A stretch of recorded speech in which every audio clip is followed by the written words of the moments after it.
está, senador? Bienvenido a La Voz de los que Sobran, tanto tiempo que no nos veíamos. Hola, ¿cómo están? Muy bien, muchas gracias por la invitación. Gusto en saludarles. Sí, siempre un agrado conversar. Estábamos ahí analizando lo que le pasó a la diputada Pizarro, que la pusieron muy descontextualizada en una... Yo me acordaba que usted también fue, o es todavía, de la Comisión de Derechos Humanos. No, hasta el periodo anterior me tocó estar en la Comisión de Derechos Humanos, fui presidente un año, pero Claro. ahora en este nuevo periodo le cedimos el cupo a Fabiola Campillay. Ella entró por la bancada Pro Dignidad. Yo estoy en otras comisiones, medio ambiente, recursos hídricos, pero sí me tocó estar 4 años ahí en la Comisión de Derechos Humanos, además en pleno contexto del estallido social también. Sí, y es bien aquello. como vergonzoso lo que pasó ahí. Ponen su foto, ponen una frase y no la dijo ella. Es como, ya es de verdad lo más... Yo digo que está al borde de la mentira, porque pueden decir que fue un error, pero desde ayer que está esperando que lo cambien. Sí, lamentablemente hay sectores de la derecha, digo sectores porque no quiero meterlos a todos en el mismo saco, pero que utilizan la Comisión de Derechos Humanos en esta lógica de ensuciar el debate, de poner en esta trinchera, digamos, sobre todo los sectores más pinochetistas, diría yo, frente a los sectores de izquierda, ¿no? Como, Claro. Y meten temas, por ejemplo, en el Senado nos pasó mucho, meter el tema de Venezuela, de violación a los derechos humanos en otros países y o mirar para el techo con las violaciones a los derechos humanos acá en Chile. Y tratan de ensuciar el debate. Yo creo que la Comisión de Derechos Humanos muchas veces ha perdido prestigio justamente por este tipo de dinámicas que se dedican algunos parlamentarios de derecha, sobre todo la derecha más pinochetista, de ensuciar. Es como que a ellos les incomoda que exista esa comisión, no quisieran que exista y tratan de ensuciar el debate o desviar los temas centrales que debe abordar una comisión de derechos humanos, que es monitorear, supervisar, estar encima de las violaciones a los derechos humanos, tanto del pasado como del presente. Senador, hay una paradoja interesante. Puede ser que a usted le toque cerrar el Senado, que sea parte de ese grupo de últimas personas que van a estar en esta Cámara, ¿verdad? ¿Qué le parece lo que está pasando, la idea de cambiar por una Cámara territorial, o usted era más parte de la unicameralidad? ¿Cómo ve lo que está sucediendo ahí en la Convención Constitucional? Yo sé que usted es parte del poder constituido y no corresponde ninguna presión, pero el análisis de lo que está sucediendo. Sí, mira, yo recordaba la campaña del 2017, cuando a mí me tocó ir y salí elegido senador. Nosotros en ese momento con Beatriz Sánchez, en el programa de Beatriz Sánchez, una de las prioridades programáticas era una asamblea constituyente, y haciendo las bajadas, uno de los temas que planteábamos era la unicameralidad. Eso fue un compromiso de todo el Frente Amplio. Y yo como candidato al Senado era como, me preguntaban, bueno, pero ¿y cómo es esto de que tú estás a favor de la unicameralidad pero vas al Senado? Bueno, claro. Efectivamente queremos hacer nosotros o empujar los cambios también desde las instituciones y desde todos los espacios, digamos. Y claro, en ese momento no teníamos en perspectiva, estamos hablando del 2017, inicio del 2018, no teníamos en perspectiva que venía un estallido social tan encima, ¿no? En octubre del 2019, y todo lo que derivó el proceso constituyente y cómo se abre la oportunidad dentro del gobierno de Piñera de un proceso constituyente. Y ahí nosotros fuimos muy claros desde el inicio, en la campaña del proceso constituyente dijimos estamos a favor de la unicameralidad, e incluso algunos dijimos también, ese fue un debate abierto que no se terminó de zanjar, que éramos partidarios de transitar hacia un sistema parlamentario, es decir, unicameralismo con sistema parlamentario, es decir, terminar con esta institución del presidente de la República tal cual la conocemos, y además en Chile el hiperpresidencialismo. Claro. Ahora, esas dos ideas no concitaron el acuerdo de los 2/3 en el fondo que se requieren en la constituyente, y por tanto hubo que buscar mecanismos intermedios, negociación para llegar a una fórmula que es la que tenemos hoy día, que es la que se aprobó, por lo menos la arquitectura gruesa, ¿no? Que es, se mantiene el presidencialismo más atenuado, pero se mantiene la institución del presidente de la República, incluso con reelección, una Cámara, un Congreso de diputados y diputadas que va a tener de carácter política, ¿no? De carácter política y con elección proporcional, y además de carácter paritario, plurinacional, que va a tener más poder, como existe en muchos países del mundo. El Congreso de Diputados y Diputados es el que tiene más poder político, la iniciativa, el contrapeso con el Ejecutivo, etc. Y una Cámara, que ahí es el cambio del Senado, es el fin del Senado tal cual lo conocemos hoy, y cambia a una Cámara de las regiones, con representación de las regiones en igualdad de representantes, digamos, independiente de la población que tengan, ¿no? Y con otras atribuciones, con otras funciones, ¿no? Y bueno, lo de las funciones que va a tener o las atribuciones que va a tener está en discusión, porque entiendo, si no me equivoco, hasta el día de hoy hay plazo para presentar indicación, y por tanto esto es noticia en desarrollo, porque se tiene que discutir en la Comisión de Sistema Político, y bueno, y ahí llegarán a un acuerdo y se votará en el Pleno qué atribuciones va a tener. Algunos dicen que tenga menos, otros dicen que tenga más, etcétera. A mí lo que me interesa, más que pelear cuántas atribuciones tener, es que el sistema político que se esté diseñando para el futuro, porque estamos hablando de una constitución que esperemos dure 30 años, 40 años, ¿no? Esa es como la perspectiva a largo plazo de una nueva constitución, es que tenga coherencia, que tenga consistencia interna, ¿no? Y si Chile, o sea, si la Convención ya ha ido dando pasos hacia un Estado regional, ¿no? Un Estado social y democrático de derecho, un Estado plurinacional, un Estado ecológico, intercultural y además regional, bueno, que eso se traduzca en la institucionalidad política, y entonces que exista una Cámara de las Regiones que tenga incidencia en los temas de las regiones, ¿no?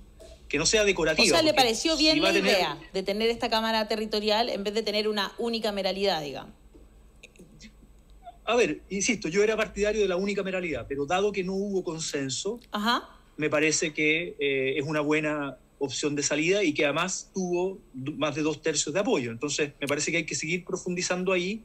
Es un punto de una convención. Cuando uno quiere, y yo estoy completamente de acuerdo con el senador, el problema acá es que uno tiene cosas que uno quiere algo como yo también, parlamentario, unicameral, perfecto, eso es el modelo ideal que yo tengo en la cabeza, no está dentro del sentir de la mayoría de personas que están en la convención, entonces uno abre a otras alternativas. Claro. Hay cosas que son inaceptables y uno tiene que pelear cómo poner una línea roja. ¿Cuál es la línea roja? Que no queremos una continuación de la Constitución de 1980. Entonces, no a un bicameralismo con un Senado como simétrico, con los mismos poderes, porque es un bloqueo al sentir popular. Pero hay distintas formas. Hay formas bicamerales que no son una repetición de la Constitución de 80. No es la visión que yo tengo, y yo comparto con Juan Ignacio en eso, pero sería absurdo encerrarse y decir, no, yo quiero mi modelo y nada más. Claro, eso no es democracia. No pasa. Eso es poco amarillo. Es curioso que los amarillos que se creen todos moderados, dialogantes, ellos sí insisten en su punto y no están dispuestos a ceder en absolutamente nada. Pero acá vemos, es que la real actitud democrática es la de Juan Ignacio. Es decir, sí, perfecto, entonces abrimos a esto. A ver las distintas oportunidades. Y realmente, bueno, yo al final, después de reflexionarlo, mi conclusión final es que el sistema parlamentario requiere de muchos submecanismos para hacerlo funcionar bien. Y habría que conseguir apoyo de 2/3 para cada uno de esos submecanismos, porque un parlamentarismo mal diseñado es muy peligroso. Y el problema es pasar todo el diseño de joyería para lo que... Además, como sociedad, tampoco, o sea, la legitimidad que tienen los partidos políticos, convengámosla, no es la mejor. Entonces, para hacer un parlamentarismo era complejo, me imagino, ¿no? ¿Qué piensa usted ahí, senador? Sí, uno de los requisitos de los parlamentarismos que funcionan en el mundo, la experiencia comparada, es un sistema de partidos fuerte, ¿no? Un sistema de partidos fuerte, donde hay bloques, donde hay alianzas, y esas alianzas generan un acuerdo de gobernabilidad desde el Parlamento, se elige el primer ministro, etcétera, y donde no hay, que creo que es un tema a reflexionar para Chile, hay mecanismos de salida a las crisis, porque por ejemplo un gobierno puede entrar en crisis, cae el primer ministro, pero no se genera un trauma, sino que el mismo sistema político resuelve cómo seguir, el reemplazo, el quien queda a cargo del Ejecutivo, etcétera, ¿no? Entonces, eso en Chile, dado el sistema de partidos que tenemos hoy día, de desprestigio, de baja evaluación, pero además de un multipartidismo muy fragmentado, el riesgo de dar gobernabilidad democrática, digamos, ¿no? Es alto, porque el sistema está muy fragmentado. Entonces, ese sería uno de los elementos a corregir. Y por eso es que no hubo consenso, y me parece, esta opción de salida me parece bien, me parece interesante, es una innovación. No sé si existen muchos países con este sistema de presidencialismo atenuado con bicameralismo asimétrico y Cámara de las Regiones. Ahí Hassan puede iluminarnos mejor. ¿Cómo? ¿Es una innovación chilena, como dice el senador? ¿Esto de presidencialismo atenuado con el bicameralismo asimétrico? Y Cámara de las Regiones, digamos. Claro, que esta Cámara, en esa formulación... A ver, los senados, las segundas cámaras, en todo el mundo son inicialmente instituciones aristócratas. ¿eh? Porque al final eso es senado, del senex en latín, que es el hombre viejo, el hombre viejo que tiene más experiencia que el otro. Bueno, ahora que son tan jóvenes, así hasta Juan Ignacio está, porque la definición formal... Juan Ignacio, ¿qué edad tiene usted? ¿Le puedo preguntar? Sí, tengo 43. Mira, es menor que yo. Esto es el problema de las definiciones. Soy de los más jóvenes. Bueno, pero la definición formal de joven es cualquier persona menor que uno, y la definición formal de viejo es cualquier persona mayor que uno. Es joven para mí, viejo para ti. Bueno, es que hay que ver ahora que han entrado tantos jóvenes a la Cámara Baja, está cumpliendo finalmente con la expectativa. Claro. Pero en todo el mundo son así, como instituciones que tienen origen aristócrata y después van cambiando hasta distintos tipos de formulación representativa. Hay uno muy fuerte territorial. Es cierto que existen cámaras de regiones, el ejemplo obvio, Estados Unidos, ¿cierto? Donde hay representación en la Cámara Baja por población. ¿Ya? California, con 40 millones de personas, tiene entonces mucho más congresistas que Nevada, con una población así, claro, 200.000 personas. Pero... No, si pero uno igual, compara, Nevada debe ser poca gente comparado, digamos, con California. Exactamente. Y después, pero en el caso de del Senado, son 2 para California y 2 para estos que tienen menos de 1 millón de personas. Entonces tiene esa cuestión, pero la idea es porque son comunidades que tienen igualdad de representación. El problema es que cuando uno tiene esa territorialidad como requisito de representación, genera un problema porque muchas veces se sobrerepresenta comunidades rurales, mucho más conservadores por la falta de recursos de grupos más subordinados que pueden llegar a las grandes ciudades. Claro. Pero les cuesta mucho llegar a las zonas rurales porque ahí no cuesta mucho más, como para comunicar a cada uno de esos. Es interesante porque, bueno, aquí todavía no sabemos bien cómo va a ser, pero como tienen que ser representantes de una asamblea territorial, yo creo que eso le podría dar legitimidad y ser menos riesgoso lo que tú dices. Y lo que dice Juan Ignacio es muy cierto, que eso es una innovación chilena en el sentido que se está buscando dar a esa Cámara de Regiones una influencia no en temas nacionales. El desastre del Senado estadounidense y todas esas cámaras territoriales a nivel nacional es que tienen un poder en cosas que no tienen nada que ver con la descentralización. Ven temas nacionales y hay los sectores conservadores bloquean, pero si tienen que ver con cosas que son de ellos. Por eso la descentralización es súper importante, pero la descentralización del Ejecutivo. Las decisiones de Aysén sobre sus propias cosas deben ser decisiones de personas en Aysén, pero no una decisión a nivel nacional de cómo funciona el sistema de pensiones, por ejemplo. Perfecto. Ahí es la diferencia y eso es la innovación chilena que se está tratando de negociar y entonces se queda una nueva segunda cámara que no es el nuevo Senado. Así como súper... Así es. Me parece muy interesante. Tal vez una reflexión sobre esto, que lo he dicho en otros medios, pero lo creo genuinamente, que en el fondo uno en este proceso de cambios que está viviendo Chile, un proceso constituyente histórico, primera vez en la historia que estamos discutiendo una nueva constitución democrática, con un órgano paritario, con pueblos originarios con derecho a voz y voto, con representantes de las regiones, del mundo social, de los independientes, etc. Creo que la actitud me parece que tiene que ser de desprendimiento del poder propio, de desapego al poder y a los privilegios propios, en todos los sectores, y en este caso los incumbentes, los senadores, y estar abierto al proceso de cambio, confiar en la autonomía del proceso constituyente, confiar en la regla democrática de los 2/3, de los acuerdos que hay que llegar de 2/3, que no es fácil, con la diversidad que hay y las negociaciones, etcétera. Y apoyar el proceso de cambio. Si eso implica ceder poder, eso implica que tu periodo termina antes de lo que tú esperabas, o que tu carrera política como senador, que querías reelegirte, etcétera, bueno, cambian las reglas del juego, bueno, hay que estar disponibles porque estamos en un proceso de cambio que es histórico y que es completo. Esto le va a pasar también al mundo empresarial, tiene que ceder poder el mundo empresarial. Esto le va a pasar a distintos actores. A propósito del centralismo y la descentralización, las regiones tienen que ir adquiriendo gradualmente más poder. Eso implica que Santiago debiera tener menos poder. Bueno, y así, ¿no? Entonces, me parece que ese es la histórica exclusión de los pueblos originarios, que ni siquiera eran reconocidos en la Constitución su existencia. Y hoy día queremos que tengan derecho a voz y voto. O sea, ya lo tienen en la constituyente, pero queremos que lo tengan también en el sistema político y que incidan y que tengan autonomía territorial, etc. Eso implica que van a haber sectores que tradicionalmente se creían patrones de fondo, dueños de territorios, caudillos, etc., y que tienen que ir cediendo poder. Entonces, me parece que la actitud debe ser esa y no la de la defensa corporativa de mi poder, mis privilegios, mi pega. Exacto. Lo quiero llevar para allá, sí, senador. Pero antes voy a leerle algunos comentarios del público. Eduardo Enrique Carvajal dice, lamentablemente se convirtió en una cámara de caciques de la élite oligárquica, se refiere al Senado. Cecilia de Lira dice, el problema no es el Senado, sino quienes lo conforman. En buena, no por el senador Latorre, dice, sino por los otros apernados. Dice Eduardo Hidalgo, dice, los senadores demócratas deberían condenar la prensa de derecha que miente. Hagan algo, don Juan Ignacio. No se puede normalizar la guerra sucia. Fabiana Sea dice, la prensa empresarial siempre miente con titulares y en mayúsculas, tratando que llegue a todos, pero las disculpas y aclaraciones son en letra chica y lo más escondida posible, solo para cumplir legalmente.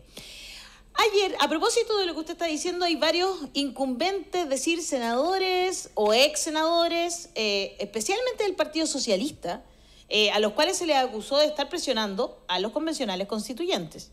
Y ayer hubo un escándalo importante, a ver si le podemos poner sonido en la Convención Constitucional, nuevamente con senadores el partido, con convencionales del Partido Socialista, quienes se negaron a lo que está a nacionalizar algunos minerales. No, más bien es el informe completo de la Comisión de Medio Ambiente. Sí, pero ahí estaba, y de hecho salieron los trabajadores de inmediato, los trabajadores del cobre, a decir que les parecía que los convencionales constituyentes del colectivo socialista usaron palabras bien fuertes, como que estaban traicionando la memoria de Allende al no aceptar que se nacionalizaran ciertos minerales en este informe de la Comisión de Medio Ambiente.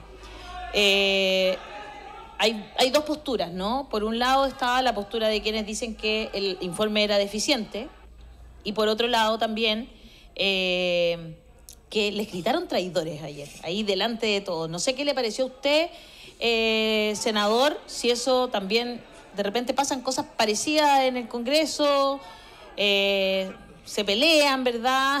Pasan cosas como esa. No sé qué le parece a usted lo que sucedió ayer ahí en la convención. Digamos que nos ayudan mucho a limpiar la política y su imagen, digamos. Sí. A ver, yo diría un par de reflexiones, porque sinceramente no alcancé a estudiar el fondo del asunto. O sea, sé que se rechazó el informe, vuelve a la comisión, o sea, no es la última instancia, sino que vuelve a la comisión. Creo que ya es segunda vez, si no me equivoco, que se rechazan aspectos que son aprobados en la comisión, que vienen con mucha fuerza, sobre todo de los colectivos ecoconstituyentes, que yo genuinamente creo que la constitución que estamos escribiendo en pleno siglo XXI y en pleno contexto de emergencia climática y ecológica debe tener un componente central ecoconstituyente, digamos, ¿no? Estoy a favor de aquello, pero al mismo tiempo implica, insisto, en la regla de los 2/3, implica llegar a acuerdos al pleno. O sea, no sacas nada con aprobar en una comisión algo que te parece muy bien, muy bonito, pero que después no va a tener los votos en el pleno. Entonces, ese trabajo hay que hacerlo también. Dicho eso, desconozco si acá hubo por parte del colectivo socialista un compromiso previo y después lo desconocieron o es un poco vuelta, lo que dicen algunos convencionales, claro. creo que habría que indagar más en el contenido específico y bien cuál sería también la apuesta, porque si es corregir el texto que viene o es mejorarlo, etcétera, bueno, también están en su derecho de decir que vuelva a la comisión para volver a intentar un texto que genere mayor consenso. Eso es parte del proceso democrático. Yo digo, a ver, acá pueden haber diferencias políticas de fondo o de forma, pero no me gusta, lo digo sinceramente, no me gusta esta lógica de como estas funas que se dan o estas descalificaciones que se dan, sobre todo en una etapa, o sea, no me gustan en general, ¿no? Yo prefiero poner el punto en las ideas, en los argumentos, más que en la descalificación, eso en general, como en la política, pero además en esta etapa tan sensible que estamos en el proceso constituyente, donde hay toda una campaña de desprestigio muy fuerte por parte de sectores de la derecha que no quieren cambios. Estamos en la etapa final, la última, la recta final, el plebiscito es del 4 de septiembre, o sea, estamos en la última etapa, y yo diría que hay que cuidar las alianzas, por decirlo así, frágiles, entre los colectivos que son diversos, que dan la posibilidad de los 2/3. Estoy hablando del colectivo de los independientes no neutrales, del colectivo socialista, del Frente Amplio, del PC, de los movimientos sociales, de los escaños reservados. O sea, tú ahí vas generando los 2/3 y también de sectores de derecha que a veces se van sumando, en algunas sí, en otras no, etcétera. Entonces, creo que ese clima hay que cuidarlo, porque esto implica que hay que seguir conversando, hay que seguir buscando puntos de encuentro hasta el final, digamos, ¿no? Porque de lo contrario te puedes quedar en tu trinchera, de decir, mira, yo estoy en lo correcto, pero obtuve, no sé, 90 votos y necesitaba 103, digamos, ¿no? Claro. Y puede finalmente quedar para la galería, decir, mira, mi redacción es la mejor, es la ideal, pero no obtuvo los 2/3. Entonces, ahí mi invitación sería como a bajarlo, poner paños fríos, bajar los cambios, volver a conversar, buscar puntos de encuentro, si es necesario cambiar interlocutores, pero no ayuda, porque en el fondo puede generar... ¿Compartes esa mirada, Hassan? Totalmente. Sí. Es que es curioso, como al final, estoy siendo súper bullying acá, pero es como el rol del Senado, la mejor interpretación es personas mayores con experiencia que dicen a los jóvenes que gritan, confiemos en conversar y dialogar. Está en su voluntad y disponibilidad para conversar el fin del Senado, está demostrando ser el mejor del Senado. Mira, la Confederación del Cobre no fue muy tranquila, digamos, y mandaron un comunicado que dice, ante el rechazo que se ha producido en la Convención Constitucional, voy a tratar de resumir lo que más pueda, de consignar expresamente el dominio estatal sobre recursos mineros de Chile. Como Confederación de Trabajadores del Cobre, nos llama poderosamente la atención y nos impacta dolorosamente el hecho que, habiéndose demostrado con datos concretos que toda la campaña de la industria minera respecto a la pérdida de empleo, debacle económica y desfinanciamiento del Estado que se produciría al renacionalizar el cobre es completamente falsa, los convencionales constituyentes del colectivo socialista hayan decidido rechazar en la nueva Constitución la nacionalización de nuestros recursos mineros. Y yo como país cerrando, yo sé que se tiene que ir, senador, discúlpeme que le haga tantas preguntas, pero básicamente quiero saber si a usted qué le parece eso, si se deberían renacionalizar recursos como el cobre, por un lado, y si esto deja fuera lo del royalty minero o podría seguir adelante.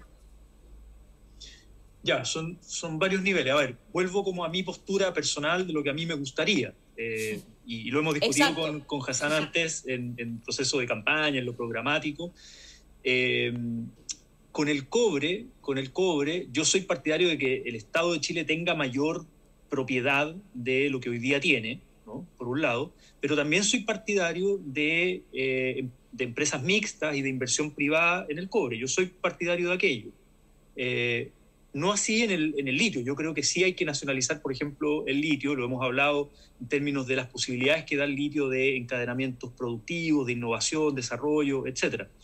Y sí soy partidario de aumentar significativamente la recaudación fiscal, royalty u otros mecanismos tributarios respecto de la gran minería. O sea, que el Estado hoy día está siendo muy generoso con las transnacionales y le está regalando, en el fondo, miles de millones de dólares, si uno lo mira acumulado en varios años, a las grandes transnacionales. Ahora, el royalty es una ley, o sea, el royalty no tiene por qué quedar constitucionalizado, porque es una ley simple, claro, incluso de hecho con un valor bajo sino que tiene que traducirse en cuál es el grado de soberanía que el Estado de Chile tiene sobre sus recursos naturales y, por tanto, las posibilidades de aumentar royalty y, ponerse a la altura incluso de otros países mineros que tienen royalty efectivo, verdadero, digamos. Chile ni siquiera tiene un royalty como la gente. Entonces, son discusiones en distinto nivel. A mí, yo soy partidario de avanzar hacia una mayor soberanía, un mayor control del Estado, de abrirse un Estado moderno con empresas mixtas, con inversión privada, pero con reglas públicas, ¿no?